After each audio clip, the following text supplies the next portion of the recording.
रामकृष्णारी मी माझ्या आता मला ते संत बघायला मिळतील माहीत नाही, पण आत्ताचा ज्ञानेश्वरी जर पाहिजे असेल तर ही ज्ञानेश्वरी माझ्या बाजूला बसलेली आहे.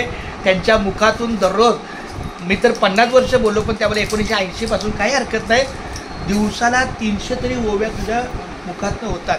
माऊली जरा एक मिनिट दोन शब्द बोला ना. कसं वाटलं तुम्हाला भेटून? मी भेटून माझे माऊली रामकृष्ण साधा सरळ सज्जन माणूस आहे हा, त्यामुळे अशी चांगली माणसं भेटली बरं वाटतं. पांडुरंग भेटल्याचं समाधान मिळतं. खूप धन्यवाद. माझ्या तुम्हाला खूप शुभेच्छा आहेत. तुमच्या पुढील कार्याला शुभेच्छा. मी पांडुरंगाच्या चरणी प्रार्थना करतो की तुम्हाला सर्वांना पोंक्षे परिवाराला उदंड आयुष्य लाभो.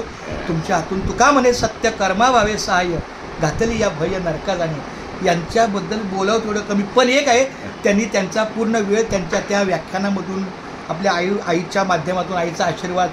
मी जेव्हा रामकृष्ण लिहित असतो ना तेव्हा फक्त यांचंच ऐकत असतो, कारण ते सुद्धा तुका म्हणे संत ओळखावे कैसे आपण होई तैसे, तेव्हा कळे माऊली रामकृष्ण हरी रामकृष्ण.